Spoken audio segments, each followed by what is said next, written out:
Good morning. Welcome to Tailboard Talk, February 15th, 2019. Just have some news items we'd like to catch you up on. If you have any need to call in and ask a question, we're open for questions at any time. This is just one of the many means of communication that we try to use to make sure everybody has the information they need to take care of business, and that'd be a newsletter, some social media. We do the Tailboard Talk, and so if you want to call in, call in. But we think we've got a lot to talk about today. I'm hoping I see Kevin here in a little bit. I know he's running a little late, but if we catch him, we'll put him on the camera and we can do this together. The first thing is Komodo. Komodo is an electric vehicle factory that's right down the street here on 2nd Street. They started over on Blair Street. They become a major player in the electrical vehicle market. They've just done a $20 million upgrade to their factory over here in West Eugene. And what they've asked is, could they work up a kind of prototype for if we were going to use something like that during the summer months for our future community response unit. And so we said, yeah, we worked with EMS team and we talked to them, went and visited them. And so what happened yesterday was they actually did mock up one of the units, and that's starting to go out to the news as maybe a potential for other communities to consider for some of those responses that may not be, maybe too hard to cover on a bicycle, but it's more urban than you'd want to use for like a Polaris. And so it was a really good little news piece. If you see that out in the news, we're considering it as a prototype. We don't have a real plan. Matter of fact, I think we had a little more of a plan before yesterday. But what happened yesterday is there were some major changes in how Medicare and Medicaid say we can, what we can consider for some of our transports or treat and release, and even taking people to different locations. And so, quite frankly, our EMS service delivery model has changed in ways that we never imagined in just one day. And my email lit up yesterday when this ruling came out from the feds. And it'll be one of the things that Chief Heppel and President Caven and crew work on in the month of March to figure out how we integrate this into our response model. And it may be that it's a piece of the business that just allows us for BLS crews to go to urgent care. It may be that we can bill for things that we're doing in the field that don't even require a transport. But it's a brand new concept that they're going to pilot between now and 2025. And our first blush, just like I said, read it for 1 day's worth of emails, is that we might apply for a pilot grant to see if we can get some of the early resources to try to do some of this treat and release or alternate transportation locations so that we're not always taking somebody to the emergency room. So if you saw it in the news, I didn't want to surprise you. It was kind of a sudden thing, although we've been working on it since last summer. And I get to drive the vehicle. It's actually much faster than I imagined. It's super powerful, and the torque is immediate. And so it's not a matter of, can you get there fast enough? We're just trying to consider how we would use it and keep the crews safe while they're responding. And so it's just something that's new, and if you see it, that's where it came from. Next thing is the Cardiac Survivor Dinner, February 20th. That's next week. It's one of the best days of the year where you get to see between 12 and 20 cardiac survivors that had CPR and came out of the hospital neurologically intact, and they come back to thank the rescuers and to just tell the community how thankful they are for the work that we do. And last year it was very moving to see the responders and the survivors together. This year we're going to do a little different, where we're trying to make sure that the responders know which survivors they participated in, so there's more of a connection. And Rachel Paucala is working on how we do some of that coordination. So if we can get those on-duty crews to the event and connect you with the person that you rescued, it's really been one of the highlights of the year, seeing how thankful the families are for the work that we do. And we're not sure of our exact ratios. We know we were 50% 2 years in a row. We may be up a little, maybe down a little, but the point is we're not satisfied with where we're at. When we start getting the high school kids doing CPR, which is now a new legislative requirement, We think we're going to get closer to 60%, but it's going to take us a few years and some hard work to do that. The award ceremony. That was a great award ceremony. Thank you so much for attending. It was very well attended, and it was like standing room only. The elected officials thought it was a very well done. We got a lot of good feedback from the elected officials on how professional having the bagpipes and to make sure that everything, the amazing things that our crews did. And I think that that's a step in the right direction of recognizing the good things that our crews do out in the field. And one of our professional values says to document and honor positive behaviors. We think that was a great opportunity to document the great work that our crews do every day. Northwest Fire Service Health Conference, April 5 through 7. This is Fernando's conference, and the flyer's coming out next week. It's going to be right here on campus, Station 2, and on the campus here. We want to make sure those that are interested and are available are able to consider that. It's from the state, I believe, and we're really getting a lot of energy around this, and this is the direction that we need to go, not just to keep our people's well-being up, but to reduce injuries. We've had we're doing everything we can to do some root cause analysis for some of the repetitive injuries that we're seeing out in the field, and some are knees and some are shoulders. And so Safety Committee, talked to Jeff Sweet yesterday, the Safety Committee is going to work with both risk management departments and do the root cause analysis and try to provide that feedback, not just to Fernando, but to the apparatus committee, so that we can find ways to reduce these avoidable injuries. To have 7 or 8 people out on the shoulder injuries, we're doing something wrong, and we've got to figure out what that is and kind of turn the tide on that, so we don't have people going through the pain and suffering of either having to get a rotator repaired, or to just the problems that it makes for a person that's trying to recover from what's a very intensive and long surgery. And so we're working on it, and it's a big part of it. And so if you're interested in that, the flyer's coming up next week. The Oregon Fire Chiefs Conference, the roundtable will be here. It's going to be here at the end of this month. And all the chiefs from the state, they come to Eugene in the afternoon of Thursday. We meet for half the day. We have a chief's dinner, usually at the Hilton, and then we meet all day Friday. And there's a couple different breakout areas that includes prevention, training, operations, and then chief of department. And it's been very effective over the last few years, and there's a lot of good things going on within the state, and it keeps us up to speed. And we've been kind of the center of that spring roundtable that we do before the big Chiefs Conference in May. And so that's going to be here. If there's something in the training section you want to look at or sit for, I think it'd be a great idea for you to do that. You can talk to Rachel and see what the schedule is, but having all the chiefs from the area see this campus and see the great things that are going on is very positive, and we're looking forward to that again this year. The Community Safety Initiative. You may have saw this week on Wednesday, Chief Skinner, a consultant named Kevin Alltucker from the U of O, and myself went in front of council, and we talked about the Community Safety Initiative. And the Community Safety Initiative is considering a payroll tax or employer tax that will allow more capacity for not just public safety, but community court or the court system, municipal court, and for the biggest, I think the one that's probably best served is the prevention piece, where it engages people that are either recently homeless, like kids that are been homeless less than 15 days, or kids that are struggling in school and trying to find paths to reduce homelessness. And so what does that mean to us?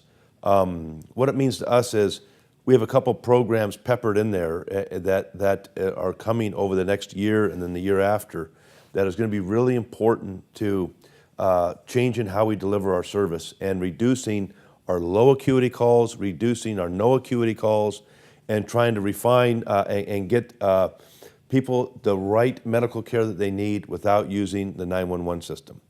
And when we talked about the Komodo vehicle, This is part of that. That's where the community response unit comes in, which is like a triage car from Tualatin Valley, where they go out to fire alarms, or this would go out to see, is it an ALS, is it a BLS, is it a social service need, what's going on there. And so that's how that's being funded, is through this program. And what the interest is, and I know a couple of people have told me they're really interested in when that pilot is live, they want to be first on the unit to see how it works.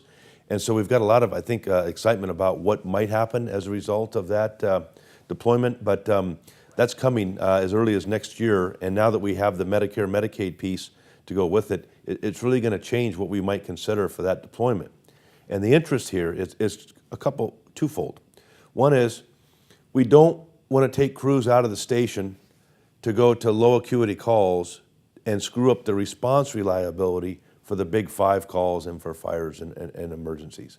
And so when we're trying to help somebody manage a social service need or a emotional or behavioral event that we're really not best positioned to do, it then takes us out of service for the calls that we can have a tremendous impact on, which include our big 5 medical calls plus our calls for service that include, fire and other emergencies. And so that's where this is going to help. Is we're trying to, we think, and looking at the initial data, we may be able to reduce calls for service that we're rolling on right now by up to maybe 5,000 calls a year, right? And to get there, we've got to analyze the data and look at the code determinants that we're running right now that either went to the hospital and never were admitted to the hospital or could be managed in a different or better way. And so some of this is going to be data driven, but I just wanted you to understand what we get out of this is we get the initial triage units that are out in the field. The year after, we start a pilot program for either a paramedic or an RN triage in the 911 center that can listen to the call and either direct the person to their medical group, get them medication delivered to them, or try to figure out what we can do. Do they need a medical Uber or a medical taxi? Because many of these patients that we're going on are not an ALS and they're not a BLS. They're what I call an Affordable Care Act navigation call, which you listen very carefully and we're not sure exactly what to do, so we package them up and take them to the hospital. This having a triage unit, once the call comes in to the 911 center and the triage unit can go out and see what's going on, that's the first piece. The second piece is a really good resource in the 911 center that can listen and divert those calls to their medical group before we ever get them. And that's how we're going to reduce a couple thousand calls for service. And to do that, this is how we're going to meet our climate recovery goals of reducing our fuel usage 6% a year. Part of it is apparatus specs, but a big part of it is calls we either really have we don't add any value to, or it's complete overkill, where you're sending an engine and a truck or a truck and a medic to go to something that is maybe a sprained ankle or a toenail problem. And we've all been on those calls. And so we think this is a step in the right direction. Our path to changing our deployment is a little different than police's path. Our path is going to be through, and we'll talk about a SAFER grant here in a little bit. We've got to work towards getting to minimum staffing. But right now what we've got to do is eliminate some of these low acuity calls so we actually have time to do our training and actually have time to do our target hazard walkthroughs and our pre-emergency plans and the things that we're required to do right now that we're not able to cover because of some of these calls for service. So that's what that's about. I'm not sure which way it's going to go. It's out in the council has it in their hands now, and so we'll know in a few weeks whether it's going to be an initiative that goes to the voters, whether it's going to be something that is voted on within council, but it's off to the races. That brings us to the SAFER grant application. We're working with LCOG right now to do a SAFER grant application to get our department to minimum staffing. What minimum staffing is for ISO purposes is 4 people on every engine. And right now we're about 3 short in our system because remember, we count our ALS firefighter paramedics on the ambulances as part of the firefighter staffing. And so we're 3 short. And what this SAFER grant would do was at least 3 of our engines would be 4-person staffing all the time. We think that's a huge advantage for having a probationary person with a seasoned firefighter. We think this is the beginning of getting 4 people on every piece of equipment. We'll talk about that at our pod briefings. We have one this afternoon. But that's the idea here, is we have got to get this community to minimum staffing. Right? We're not even at minimum staffing. And if you look at the apartments and the condos and things that are going in all over the city, we can no longer function at less than minimum staffing, and we have to build on it from there. Over the next 20 years, we've got to get 4-person everything going out the doors. And how you do that is by starting with minimum staffing, which is what this SAFER grant that we're going to put in September is going to do. And so if you have any questions on that, feel free to call in. Recruit Class 25 will begin in March. And so I get a lot of questions on where are we at on our staffing numbers. We still are a few short on our FTE. We have projected a couple of retirements in the spring, depending on what the legislature does. We also have between 6 and 10 firefighters. We haven't calculated how many for the Medic 10 FTE that we have to hire for. So we're still haven't filled our glass all the way full yet. And we're working with both finance departments to figure out where that level is. But we still do need to have some more staffing. If you look at, we're still drafting for some of the Kelly days. We drafted all summer long. I don't know where we were as compared to the last few years, but we're still drafting a lot.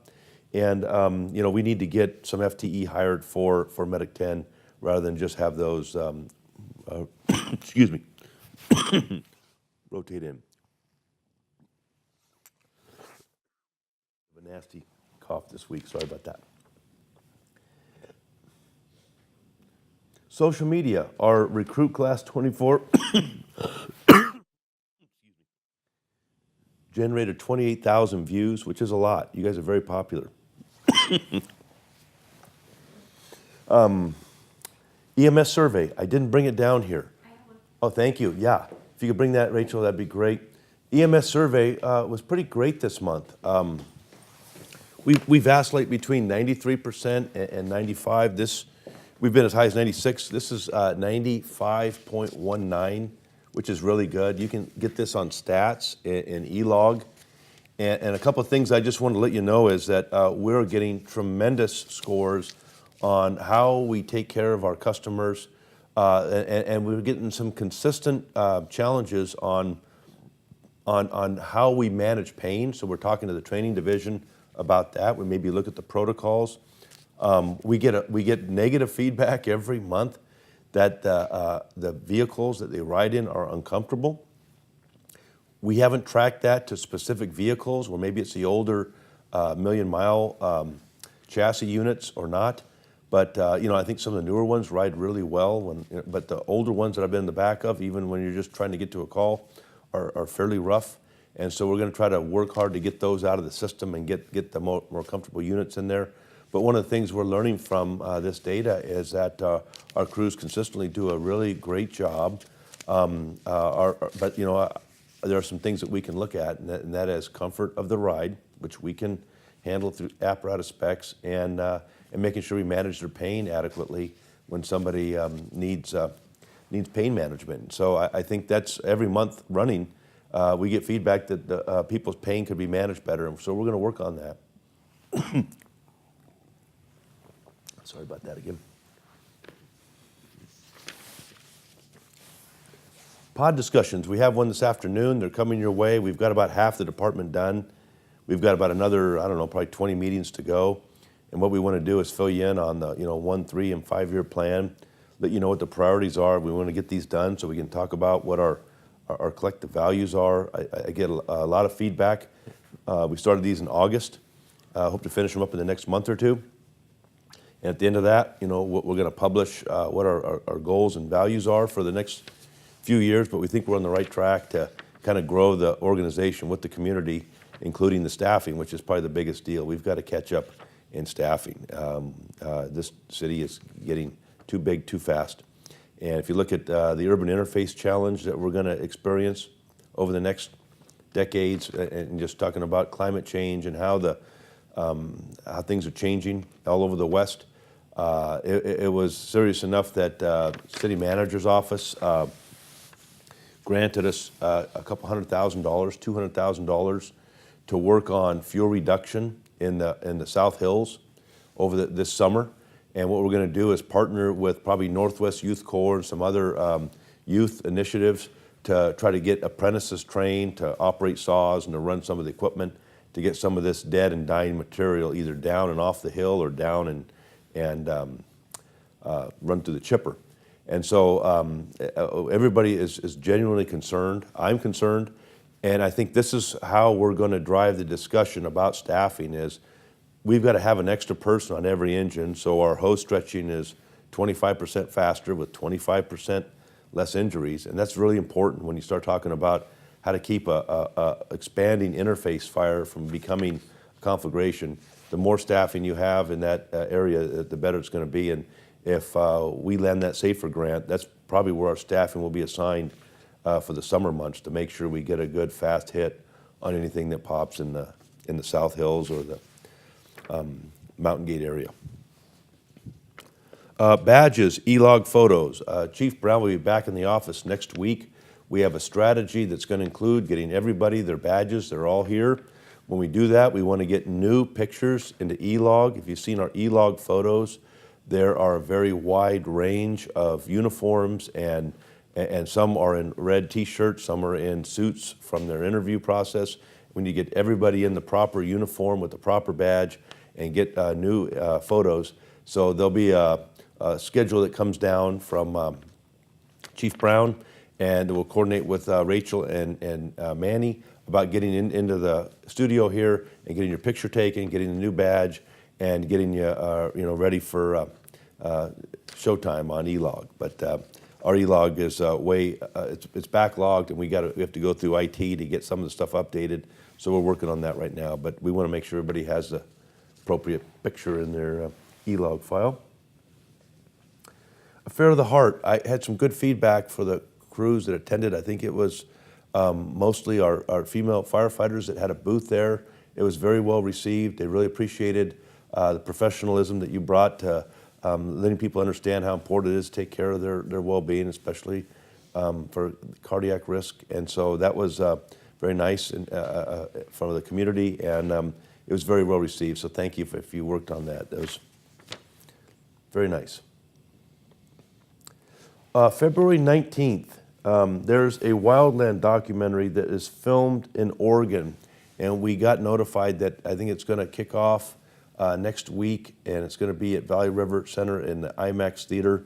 The whole thing was filmed in Oregon. I got to see the preview of it. It's done in a very high level of video quality, and it's supposed to be, it shows how somebody goes from, considering being a wildland firefighter and what a wildland firefighter season looks like.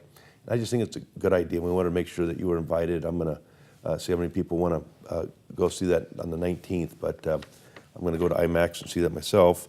And it looked like a very, Rachel sent out the link if you want to get tickets for it, but I don't think it's going to be a sellout, so you'll probably be able to get a ticket the night of.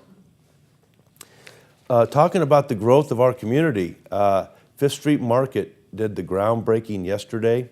They're going to do a $75 million addition just to the area that between 6th Street and 5th Street in that area, and it's going to add theaters and housing and restaurants and really expand that entire area to the tune of $75 million.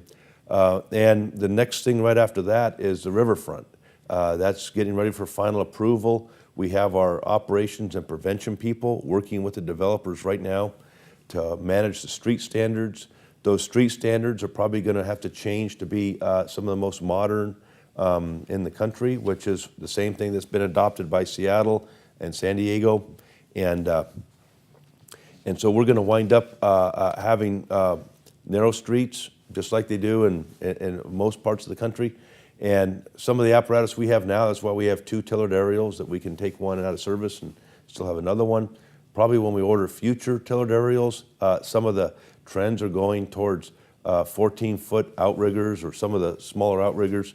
and I'm not sure that we'll get there, but we probably will have to have the ability to get into some of these small areas that are going to be intensely developed, so we get the most bang for the buck in the limited amount of land that is left to develop next to the river there.